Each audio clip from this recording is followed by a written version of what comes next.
Hi, everybody. Happy Friday. Thanks for coming to our Lunch and Learn on Office 365. Just a very quick reminder about the digital cleanup program that we've been doing since the summer.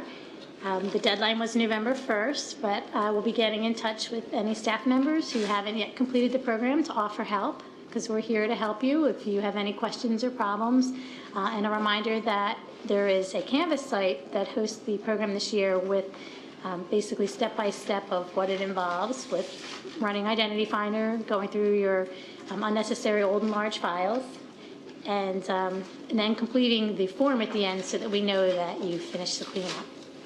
So please reach out. I'll be reaching out to you, but also you can just give us an email at ITIS Help, and we're happy to come down and help you get started. All right, so we are here to talk about Office 365 today. So let me start the slide. So Office 365 is Microsoft's software as a service offering. It includes hosted email, online apps, mobile apps, a cloud storage application called OneDrive. We've migrated all the staff email accounts to Office 365. I think you guys all remember it.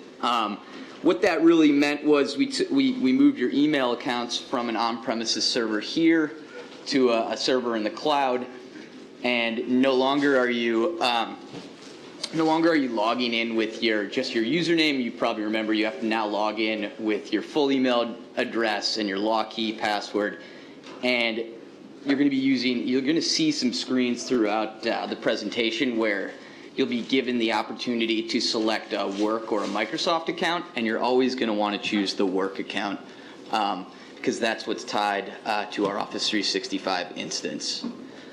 We are working on moving faculty over currently, so we're hoping to be done soon with the entire law school. So how do we get to Office 365? And really the best way is to go to the new webmail webpage, which you can get at email.law.upenn.edu, and you'll know you're there because you'll see a picture of the law school from inside the courtyard. Emmett's going to demo. You can see this screen will have the live demos over here, and so you should see it. I'm just logging in with my full email address and lock key password. And so this is what you'll see. Some major UI changes from the old webmail. If you guys have used this, you'll be familiar with some of the changes. It looks a lot like the Outlook we have on our desktops. And actually, from a functionality standpoint, it's almost the exact same as your Outlook on your desktop. You can do pretty much anything you do on there that you can do it on the webmail version. It's more simplified. They've tried to clean it up a little. Across the top are the mail calendar and tasks and some of the most common commands. So accessing the folders, by default, it's only going to show you the inbox when you first log in. So it's not totally clear where those folders are and how to access them. And so Emmett's going to show up on the... Yep, so on the left here, there's a More button that you can click the first time you log in. That'll show you your full list of folders. And to keep this view, there's this little pin here you can click on, and that will save that across all of your devices from then on in webmail. Yeah, and so it's nice. So when you do make a change on the webmail, it'll save that setting, and then any browser you go in to log into, that should still be saved. So you won't have to do it. Once you do it once, it should be saved across all your computers, all the different web browsers you use. The other change is notifications in webmail. They've unified the notifications and how they come in. You can get them with the little bell icon. You'll see new emails come in. You'll see calendar reminders. And I think you'll also see, and I think that's it. I think it's just calendar reminders in mail. Yeah. Automatic replies. This is a common question we get. You can do this on your Outlook client, but it's really, you can do it here and be guaranteed that it's going to work on every device. So if you go in through webmail and you click the gear, you go to automatic replies and you set up an out of office here, it will affect every computer. It won't matter what computer you're using, what Outlook you set it on, this will show up once you set it here. And so it's exact. I mean, it should look pretty familiar if you've done this before. Email signature. So still not quite they haven't figured out how to sync an email signature for some reason. So you still have to set it on webmail. It's going to be blank by default. So in Outlook, you've probably set up your email signature, and that won't transfer over here. So the best way to go get your old signature is go look at an old sent mail, something you've sent, copy and paste it, and put it in here. And you can set this in webmail with the gear under options here. This is where most of your other settings are going to be. And all the way down here under mail and layout, there's email signature. And so you can just enter your signature in here. Couple settings here. It automatically enters your signature in new messages and reply and forward messages. Yeah, I mean, you can see there's a bunch of settings here. We're not going to go over most of them, but they're pretty similar to the options you get in the Outlook for desktop app. A really nice new feature is opening shared mailboxes in webmail. This was not possible with the old version. So I know a couple of departments in the law school do have shared mailboxes, and so this was always a sticking point. It's really simple to open another mailbox. And you just, Emmett's going to show you. Yep, you can click on your picture in the top right and go to open another mailbox. And then you just enter the name of the mailbox. So we have test. So we have a test shared mailbox. It will search for it in the directory. It may auto-complete it there for you. And you just select it and say open, and it'll open it up in a new tab for you.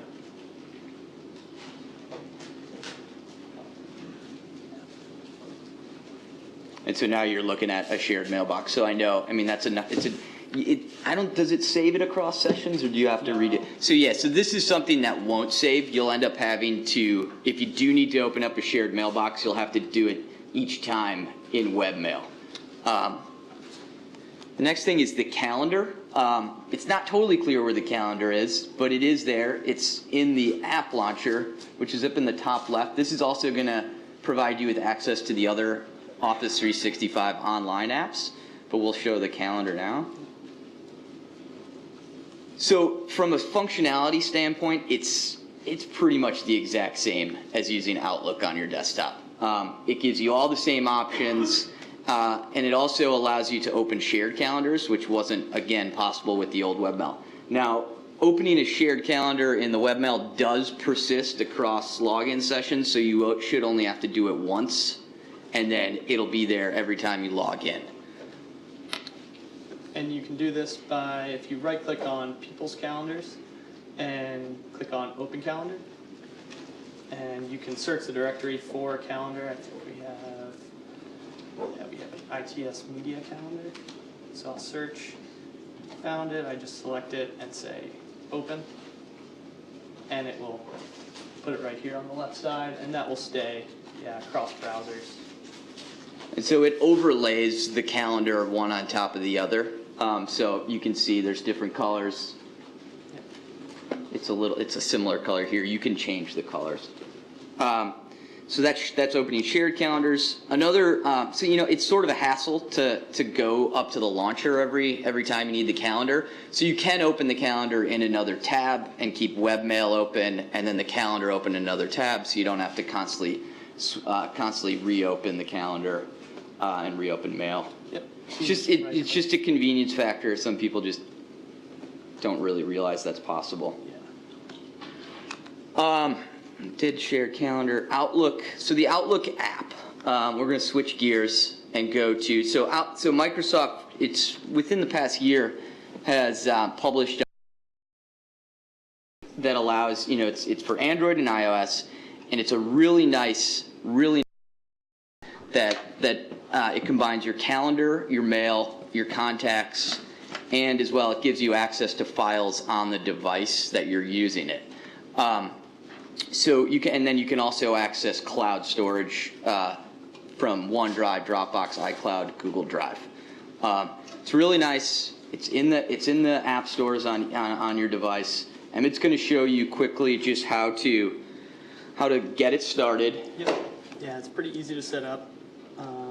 Swipe through, add an account. You're just going to add an Exchange account and enter your email address, password, and you can give it a name. Any name works. Penlaw, and just click on the check at the top right, and it'll start loading in the emails.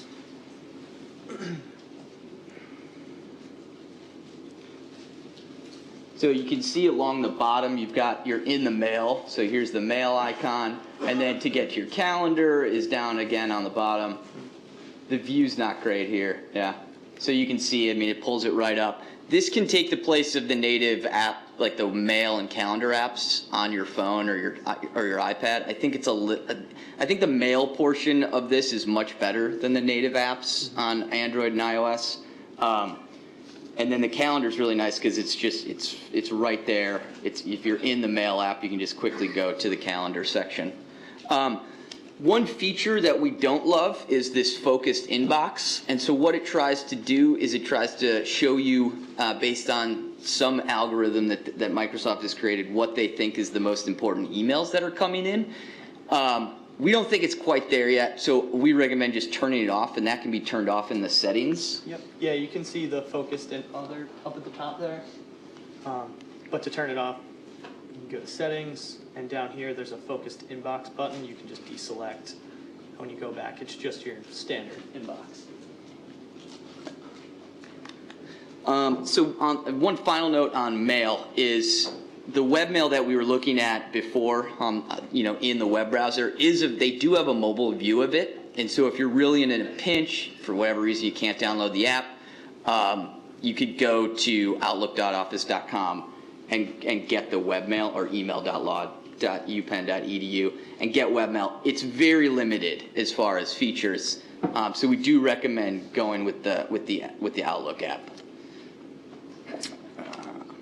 All right, so we're going to quickly run over OneDrive, which is the Microsoft Cloud Storage. We're not totally sure about going forward with this, but we figured we'd let you guys know about it.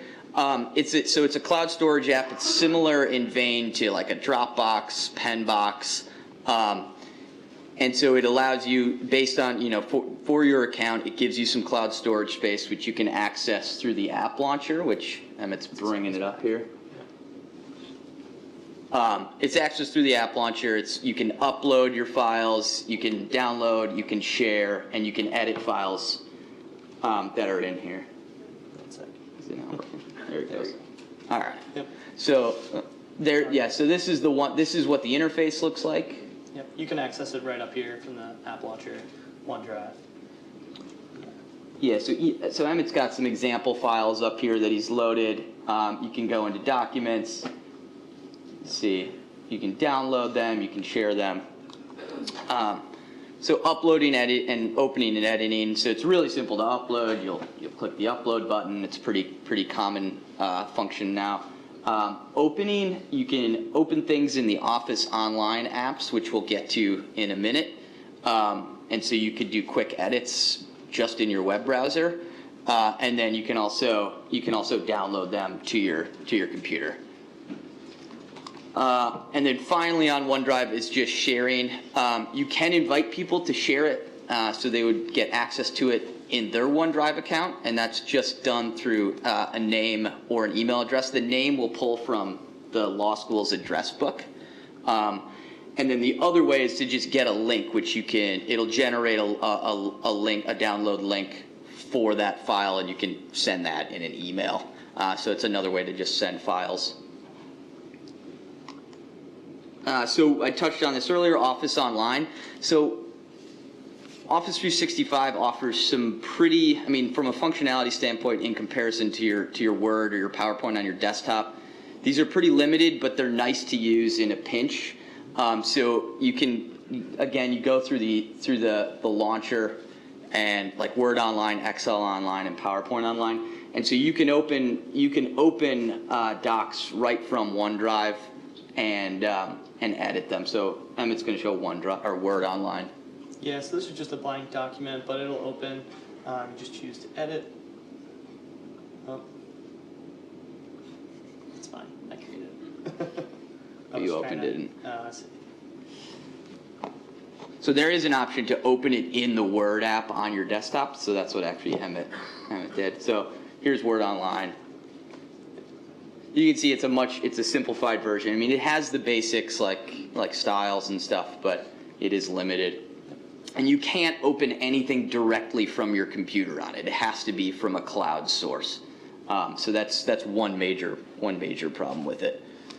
The mobile apps. So the Office mobile apps we actually think are much better.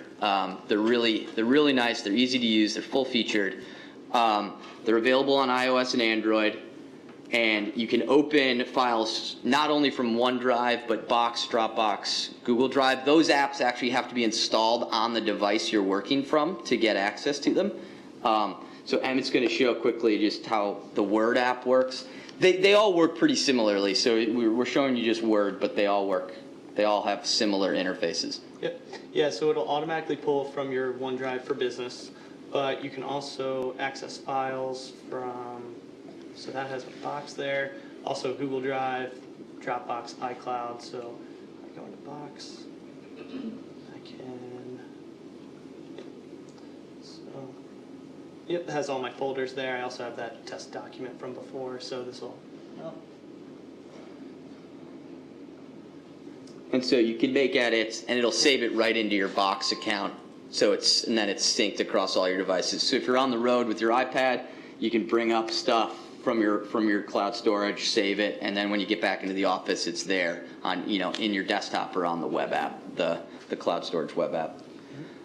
It's really nice. Again, they're available. If you do get asked to log in, remember to do the full law email and choose work account when you do log in. So we're going to move on. Any questions about so far? Go ahead. So on the Outlook mobile, can you get access to group emails on that? So like shared mailboxes. I don't think you can. But can we get back to you? I don't think you can, but I know you can do it in the webmail. So Yeah. Any other questions on Office before we move on? We're gonna move on to Skype for Business. You guys, this was pushed out a while ago, but we wanted to just highlight some of the new features that are integrated into it. So it's the updated version of Link, which is our internal instant messaging client. Again, you'll sign in with your full email address. Trying to hammer this home because we used to sign in with / our username. So Emmett's going to bring it up here. You can find this on your computer if it doesn't automatically open under like Start button, All Programs, and Microsoft Office 2013, and then it's just Skype for Business.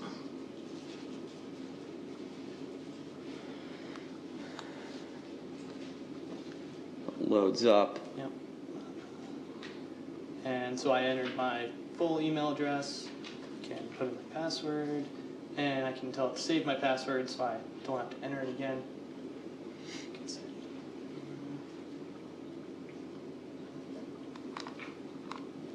There we go. So Emmett's logged in. You can see we've got his contacts do have pictures.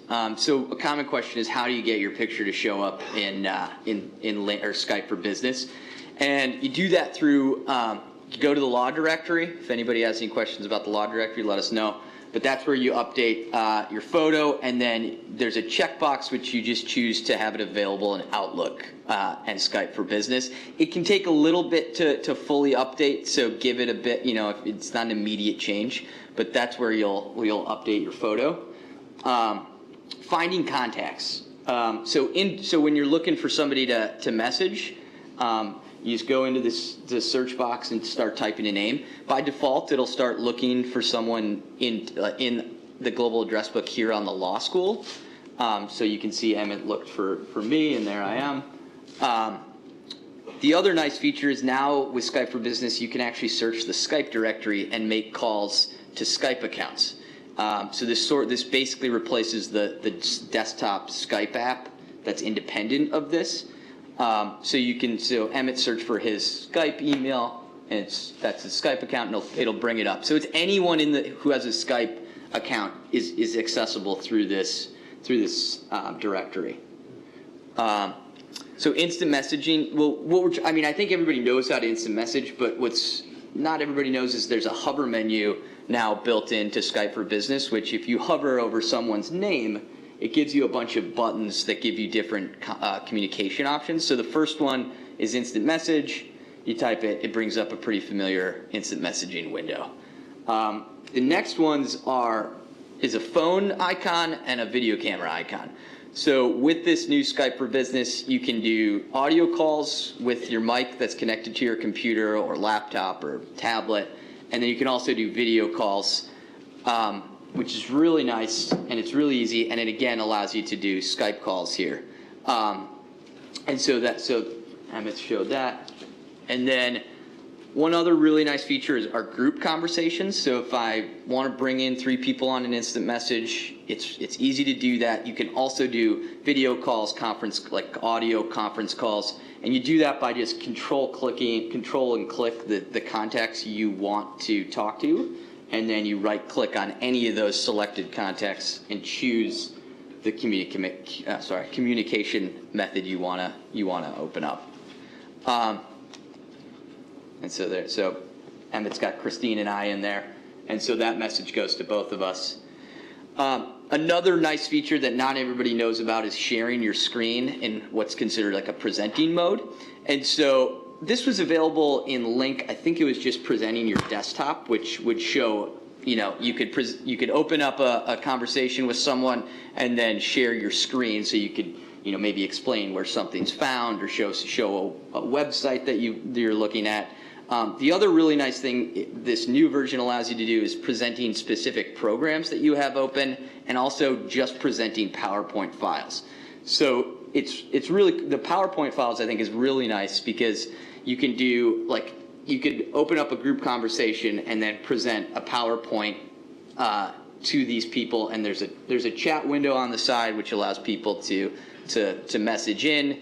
So it's sort of like a little mini webcast that you can initiate from your desk. Yeah, I don't think it'll go through because they're not there to explain. Yeah, we're not, yeah.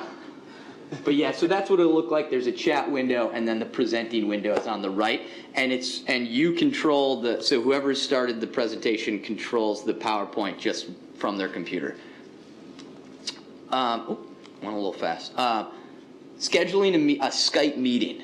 So this is actually a new feature that's built into your Outlook on your desktop. In the calendar, when you want to start a meeting, you can choose a new Skype meeting, and what that does is you'll type in some recipients, and then it generates a one-time link that the people who get the invite can click on to initiate a Skype call or an audio call, a video call or an audio call. And so say I want to do a web call 3 days from now. I set it up, send it to the people, and then on that day they open up their calendar and click it, and it opens it right up. This is only functional for people inside the law school who have Skype for Business. So it won't work for those external Skype calls. So just be wary of that. So Emmett showed you this. It's join the Skype meeting. It's really nice. It's really easy. So it's nice because you're not scrambling around, and then when the time comes to join the meeting, you just go into the calendar and click it. And then finally is our Skype for Business, the actual mobile app. So again, this is available for iOS and Android. This is a mobile app for Skype, or for Skype for Business. It gives you the same functionality as your desktop. You can make video calls, you can make audio calls. So if you're on the road, as long as you have an internet connection, you can use this. The one caveat with this is it doesn't sync the instant messages across devices. So if I'm logged in, like on my desktop here, and I'm yeah, there you go. So it doesn't. So if I send a message on the iPad, it will not show up on my desktop. It'll continue to show up on my iPad app. Any questions about Skype for Business? Any questions about Office 365? Yeah. So I imagine you have to have a computer. A webcam? Camera. Yes. On your Let us know if you need one. We'll bring one down. Okay. I don't have one. So Okay. So, sorry. Yeah. Go ahead. The, not that one, but the earlier Skype, is there a limit on the number of people that can join into that? Which one? Sort of doing a webcast from your, As far as I know, there's not a, I don't know that there's a hard limit. I've been in webcasts where there's been like 5 or 6 people or even more. I mean, for large format, hundreds of people, probably not the right program. So, We have alternatives. yeah. I mean, there are other options besides. we've been doing that with you guys, you've been supporting us, and I was like, wow, maybe we could, For small scale, this is really nice. So, yeah. So does the sorry. kind of like the Microsoft Cloud stuff, would this sort of, if we moved our files over, would it sort of replace the remote desktop? It could, We'd have to it access could. G Drive files and they have So all- G Drive is not replaceable right now because you have to be on campus to access those files. Yeah, so I mean, so in other words, like, if you had all your files, you wouldn't have remote desktop, it could sort of. Well, if you had like your personal stuff, yes. Yes. Yeah, I think, Yeah, also going forward, that's, we hope to have everything hosted in OneDrive. It's not there yet, so that's why I don't want you guys to think like, oh, I don't like the features and stuff, because Microsoft is really heavily developing it right now. But in another 6 months, I think it's going to be our go-to storage solution for G Drive and M Drive, all your drives. And then it'll make all these things so much more user-friendly. But that's, going forward. So could we be using this Skype for conference calls? You could. I mean, Like, should we be using it, or it's? no, it's another option. I mean, it depends on. I mean, again, you'll need people. They'll have to either have a Skype account or a Skype for Business account. So that's a limitation. I mean, for conference calls, it's still. I mean, if you're doing international stuff, it's still probably better to go through us and have us set it up for you. Any other questions? All right.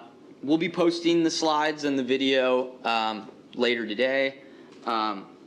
Feel free to ask us for a webcam. We'll bring them right down. I hope you guys had a good lunch.